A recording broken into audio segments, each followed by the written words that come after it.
አናው የአቤላን ሁለት ንግግር እዛ ቪዲዮ ላይ ልብ ብሎ የሰማ ልብ ብሎ ያተኮረ እሱ 50 ሺውን እንድታከበር ሄርሜላ 50 ሺዋን ለማክበር አዘጋጅተናል ፕሮግራም ነው ያለው። ከዛ ግን ልብ ብላችሁ ካሰባችሁ ዋነኛ ነጥባችን ግን ሌላ ነው ብሎ እንደ ቀልድ በመሰለ መልኩ ቀለል አድርጎ ይችን ቃሉን ተናግሯል። እውነት አንተ የአብርሽ ጓደኛ ነህ? እውነት አንተ የጓደኛ ትዳር አብሮ መቀጠል ያሳስብህ ነበር?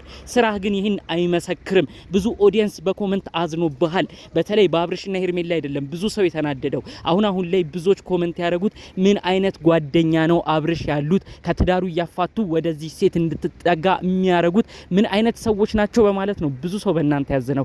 ይህ ነገር ለእናንተ ጥሩ ነው? በዚህ ያህል ደረጃስ መወቀሱ ጥሩ ነው? በተለይ የአብርሽ ጓደኞች ብዙ ነገራችሁ ልነግራችሁ ነው የመጣሁት። የእናንተን ጉዳይ አስመልክቶ የሩታ ቤተሰቦች በተለይ ደግሞ የቅርብ እህቶቿ ከባድ መልእክትን ስለእናንተ አስተላልፈዋል። ከእንግዲህ ሁሉን ነገር እየቀለዳችሁ በዋዛ ፈዛዛ የሰው ትዳር ላይ የምትወስኑ በት ጉዳይ ያበቃ ይመስለኛል። ሁሉንም አሰማችኋለሁ። ሰላም ውድ ያገሬ ልጆች በያላችሁበት ሰላማችሁ ይብዛልኝ። ይሄው አሁን ራሱ በነበረው ቪዲዮ ላይ ሩታዬ አይዞሽ እዛጋ ወልዳ የተቀመጠችው ልጅ ያዘቿን አራስ በማሰብ ሩታዬ አይዞሽ እያላችሁ ለተገፋ ብቸኝነት ለተሰማው ስትከራከሩ ለሱ ስትቆሙ የነበራችሁ ቀን ያገሬ ልጆች እውነት ፈጣሪ አምላክ የልባችሁን መሻት ሁሉ ይፈጽምላችሁ አሚን በሉ። ቪዲዮዬንም እስቲ ላይክ አድርጉ በዚሁ እንዲሁም ሰብስክራይብ በማድረግም ቤተሰብ ሁኑኝ። እንደናንተ አይነት ደጋፊ ጥሩ ነገር የሚመኝ ሰው የትም የለም። ሰብስክራይብ ባካችሁ አይረሳ። ቀጥታ ይዤ ወደ መጣሁት ዝርዝር መረጃ አልፋለሁ። እንግዲህ ቅርብ ሰዓት በተለቀቀው ቪዲዮ ብዙ ሰው ነው ተናዶ ሀሳብ አስተያየት ሲሰጥ የነበረው። ጭራሽ ሄርሜላ ላይ ፍቅር ጥያቄ ባለትዳር ለሆነው የልጅ አባት ለሆነው ሰውዬ አቀረበች ወይ? አሁን በሩታ በኩል ያሉ ቤተሰቦችስ ምን ይሉ ይሆን እያሉ ነው ብዙ ሰው ሲጠይቅ የነበረው። ቪዲዮ ብዙ ሰው ነው ያስደነገጠው። እናንተም ተመልክታችሁታል ብዬ አስባለሁ። ከነዚህ ነገሮች ጀርባ ግን የነበሩት እውነታዎች በጣም ብዙዎችን ያስገረመ ሆኗል። በተለይ የአብርሽ ጓደኛ እንደራሱ የሚያያቸው ጓደኞች ወደ ምን እየገፋፉት እንዳሉ ነው በጣም ብዙ ሰው በመገረም መልእክት ሲያስተላልፍ የነበረው። በተለይ አቤላ አሁን ቃል በቃል አንድ ነገር እንዲሆን ነው የፈለገው፣ ሄርሜላና አብርሽ አንድ ላይ እንዲሆኑ።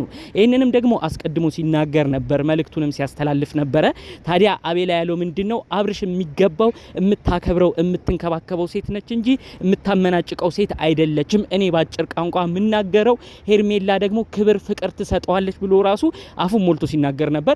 ይሄ 50 ሺህ ሰብስክራይበር መከበሩ ራሱ ሌላ ነው ትልቅ አላማ የነበራቸው። ቪዲዮ ልብ ብላችሁ ከሰማችሁ ንግግራቸው ልብ ብላችሁ ከሰማችሁ ሄርሜላ 50 ሺህ በመግባትሽ ደስ ብሎናል፣ ግን ሌላ ሀሳብም ይዘን መተናል፣ ሌላ ነገርም እናረጋለን ብሎ ነው እንግዲህ የፍቅር ጥያቄ እንድታቀርብ ሲገፋፏት የነበረው። ከዚህ ሁሉ ጀርባ እንግዲህ እቺ ልጅ ራሱ እየገፋፉ የሚገኙት የቅርብ የአብርሽ የሩታ ጓደኞች የነበሩ ናቸው። አቤላ እንግዲህ እናውቃለን አብርሽና ሩታ እንኳን ከዚህ በፊት ሲጣሉ በሩታ በኩል እንኳን ሆኖ ሩታ ቤት እየሆነ ራሱ እባክሽ ሩታ አይዞሽ እኔ ያለሁልሽ እያለ ሁሉ አብርሽን አንዳንድ ሲናገር የነበረ ልጅ ነው። እንዲሁም አብርሽንም አንዳንድ እየተቆጣ ብቻ ለሁለቱ ትዳር አንድ መሆን ትልቅ ነገር ሲሰራ የነበረ ልጅ ነው። ዛሬ ምን አይቶ እንደሆነ አይታወቅም። ጓደኛ በዚህ ያህል ደረጃ ሊለወጥ ይችላል ብላችሁ ታስባላችሁ? በቃ ብዙዎች ይህንን የተረዱት። የዘንድሮ ጓደኛ ግን ምንድነው? እንዴትስ ነው የሚታመነው? ትዳር እያፈረሰ እንዴት ጓደኛውን ወደ ሌላ ህይወት ይመራል በማለት ነው ብዙዎች ያዘኑበት። አቤል ጭራሽ የሚያናድደው ንግግሩ እዛም ላይ ልብ ብላችሁ ከሰማችሁ እኔ አብርሽን እወደዋለሁ፣ በአብርሽ ነው እዚህ የደረስኩት፣ አብርሽን አመሰግናለሁ ብሎ ከዛ በመቀጠል ልጁን ባለው ነገር ደስተኛ እንዲሆን ፈልጋለሁኝ፣ ልጁን በፈጣሪ እርዳታ እንዲያድግለት፣ ልጁ ትልቅ ቦታ እንዲደርስለትም እመኛለሁ ሁሉ ሲል ነበር። እንዴት ነው ልጁ እንደዚህ እየተመኘህለት የልጁን እናት የሆነች ሩታን ግን የምታሳዝነው? ልጅ እኮ በጥሩ ሁኔታ እንዲያድግ ስማ አቤላ፣ ልጁ እኮ ጥሩ ውጤታማ ሀገር ተረካቢ እንዲሆን እኮ እናትም አባትም አብረው በጋራ ሲሰሩበት ነው ልጁ ትልቅ ነገር የሚያመጣው። እንዴት ነው የልጁን እናት የሆነችውን ሩታን እያሳዘንክ ከዛች ግለሰብ ጋርም እንዲለያዩ እየጣርክና እሱ ወደ ሌላ ሰው እንዲያመራ እየጣርክ እንዴት ስታስበው ነው ልጁ ጥሩ ሁኔታው ላይ የሚደርሰው? አንተ ለአብርሽ ልጅ የእውነት የምትጨነቅ ከሆነ ለምንድነው እናትና አባት እንዲለያዩ አንተስ የሆነ ነገር የምታረገው? ለምንድነው ጓደኛህን የማትመክረው? ለምንስ ነው ሄርሜላን አጉል ተስፋ እየሰጠ ከባለ ትዳር ሰው ጋር ሌላ ነገር ውስጥ እንድትገባ ለምን ትገፋፋለህ? የእውነት ይሄ ስራ በጣም ነው የሚያናድደው። በሌላ በኩል ደግሞ እንግዲህ ሄርሜላም አብርሽን ስታመሰግን ሰምተናል። እሷም ደግሞ ልብ ብላችሁ ከሰማችሁ በጣም ብዙዎችን ያስደነገጠ አንድ ንግግር ተናግራለች። አብርሽን አመሰግናለሁ፣ ደስተኛ ይሁን፣ ቤተሰቦቹ ይደሰቱበት፣ እናት አባቱ ይደሰቱበት ሁሉ ስትል ነበር። ምን ማለት ነው ይሄ እናት አባቱ ይደሰቱበት? እናት አባቱማ ባለው ነገር በጣም አዝነዋል። በተለይ ካንቺ ጋር ባለው ነገር ጋሽዬ እኮ ያሉት ትዳር ካለው ለምን ተከብሮ አይቀመጥም? የልጅ አያት ያረገኝ የልጅ ልጅ ያየሁት በሩታ ነው። ለምን ሩታን አክብሮ አይቀመጥም? ከዚህ ልጅ ጋር ምንድነው የሚያደርገው ብለው ባንቺ ሁኔታ ነው እኮ ያዘኑት። ባንቺ ሁኔታ ሁኔታ እኮ ነው ከአብርሽ ጋር ራሱ የማይገባ ጭቅጭቅ ውስጥ እየገቡ አሁን አባትና ልጅ ብዙ ጊዜ የሚጨቃጨቁት። ለምንድን ነው ሄርሜላ ይሄን ነገር ቆም ብለሽ ልታስቢ ፍቃደኛ ያልሆንሽው? በጣም ያናደደኝ ንግግሯ ነው። እንግዲህ አብርሽን ስትመርቅ ሰምታችኋል ብዬ አስባለሁ። እናት አባቱም ሁሌ ይደሰቱበት እያለች ሁሉ ስትናገር ነበር። ነገር ግን እናትና አባት ራሱ እንዳይደሰቱ እሷ የምታደርገው ነገር እየተመለከታችሁ ነው ብዬ አስባለሁ። ጋሽዬ በጣም በቃ ሰሞነኛ በነበረው ጉዳይ ጥሩ ላይ አልነበሩም። ልጃቸውን አብርሽን ሲናገሩ ነበር። አብርሽን ጠርተው ለመቆጣት ራሱ ሲፈልጉ ያው አብርሽ በእርግጥ ይፈራል፣ ያከብራቸዋል፣ አባትየውን ይፈራል። ታዲያ ቀጥታ ራሱ ተገናኝተው አይተዋወቁም። ከሰሞኑ እዚህ ቡታጅራ ራሱ ሲሄድ ቡታጅራ ይሄዳል። ወዲያው ጋሽዬ ደህና ነው ብሎ ነው ራሱ ቶሎ የሚወጣው። ምክንያቱም አባቱን ስለሚፈራ አባትየውም የሚቆጡትን ነገር ስለሚያቅ በተለይ ከዚህ ልጅ ጋር ለምንድን ነው ቪዲዮ የምትቀርጸው? ለምንድን ነው ሩታን ትዳርህን አክብረህ የማትይዘው? እያሉ ሁሌ ስለሚናገሩት እሱ በሮ ነው የሚሄደው። ይህንን ብዙዎች እዛ ያሉ ራሱ ሲነግሩ ነበር። ታዲያ እሷ ግን ሄርሜላ እነዚህ ነገሮች በእኔ የተፈጠሩ ናቸው እንኳን ብላ ቆም ብላ ባለማሰብ ጭራሽ እናትና አባቴ የተደሰቱ ያድርጋቸው እያለች ስትመርቅ ተመልክተናል። እንግዲህ እነዚህ ጉዳዮች ባሉበት ሁኔታ ኦዲየንስ እንኳን እንደዚህ ተጨንቆ ብዙ ሀሳብ አስተያየት እየሰጠ ባለበት ሁኔታ የሩታ ቤተሰቦችስ እንደው ምን ይሉን እየተባለ ነው መረጃው ሲሰማ የነበረው። የሩታ የቅርብ ቤተሰቦች ደግሞ ከዚህ በኋላ እኛ ቀልድም ምንም አንፈልግም መመላለስም አንፈልግም ነው ያሉት። በተለይ ሚዲያ ወጥተው እንግዲህ መመላለስ እንደማይፈልጉ ነገር ግን እኛ አንድ እውነት አለን፣ ልጁ በጥሩ ሁኔታ እንዲያድግ የተወለደው ልጅ ጥሩ እንዲሆን እናትም አባትም በጋራ እንዲያሳድጉ ከማሰብ ብዙ ለፍተን ነበር። አብርሽንም መለማመጥ አስፈልጎ ነበር።